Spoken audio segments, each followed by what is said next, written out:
कि गंगायाम योजने यज्ञे काश्याम चैवार्ध योजने क्रोशमेकम कुरुक्षेत्रम नैमिषेतु पदे पदे। उत्तर प्रदेश में लखनऊ मंडल में एक तीर्थ पड़ता है संस्कार वालों, नैमिषारण्य, ठीक है। उसका ये वहां पर 18 पुराण सूत जी ने सौनक को सुनाए। महर्षि दधीच ने अपनी हड्डियों का दान भी वहीं पर किया। ब्रह्मा जी ने विष्णु जी से पूछा कि ऐसी कौन सी स्थान है ऐसा जहां पर मेरा मन शांत हो, जहां तपस्या करने में मन लगे। तो विष्णु जी ने अपना चक्र छोड़ा। वो चक्र निमिष मन एक क्षण, निमिष मात्र में जंगल में गिरा, एक स्थान पर गिरा, इसलिए उसका नाम हो गया नैमिषारण्य। तो वो तीर्थ है नैमिषारण्य। पद्म पुराण कहता है गंगा जी में 1 योजन चलने पर एक अश्वमेध यज्ञ का फल मिलता है, काशी में आधा योजन चलने पर, कुरुक्षेत्र में 1 कोस चलने पर, और वही अश्वमेध यज्ञ का फल नैमिषारण्य में पग पग चलने पर मिलता है। तीर्थवर नैमिष विख्याता, तीर्थवर नैमिष विख्याता, तीर्थवर नैमिष विख्याता, तीर्थवर नैमिष विख्याता, अति पुनीत साधक सिद्धिदाता, अति पुनीत साधक सिद्धिदाता, अति पुनीत साधक सिद्धिदाता। तीर्थवर नैमिष विख्याता, पुनीत नहीं अति पुनीत, परम पवित्र है, इसलिए सबसे आह्वान है नैमिषारण्य पधारो।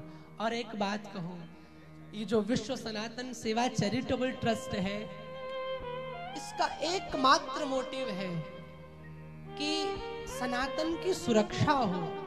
उसके लिए सबसे पहला विषय है हमारे समाज से संस्कार और संस्कृत और संस्कृति तीनों गायब हो रहे हैं। गायब हो रहे कि नहीं? संस्कृत भाषा कोई पढ़ना नहीं चाह रहा है।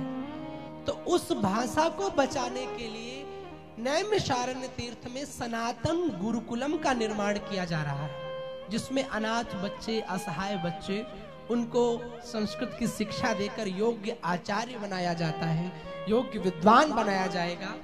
उनके रहने की व्यवस्था, उनके भोजन की व्यवस्था ये ट्रस्ट कर रहा है।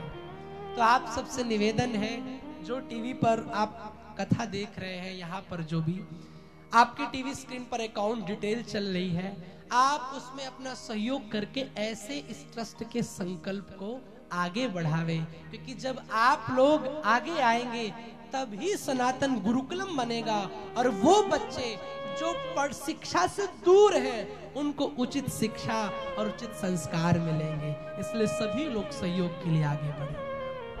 तो नैमिषारण्य की बड़ी अपनी महिमा है। नैमिषारण्य में सूत जी सौनक इत्यादि ऋषियों के बीच में बैठे हैं और सौनक जी से सूत जी से सौनक जी ने पूछा, प्रभु कलयुग आने वाला है और कलयुग में आदमी के पास टाइम नहीं है।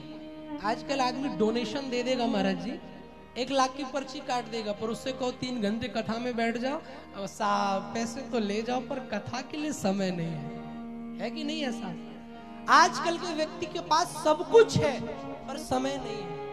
सूत जी से पूछते हैं, ऐसा कौन सा यज्ञ करूं, कौन सा उपाय करूं जो कम समय में भगवान की प्राप्ति करा दे? तब श्री सूत जी महाराज ने भागवत के विषय में बताया। कहा, काल प्याल मुख ग्रास त्रास निर्णास है,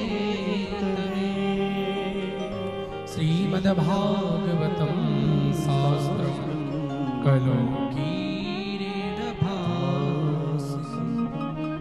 कलयुग में अगर कोई साधन है जो हमें काल के मुख से बचा सकता है तो वो भागवत है। जो कम समय में भगवान से मिलाने का कार्य कर सकता है वो कौन है? भागवत है।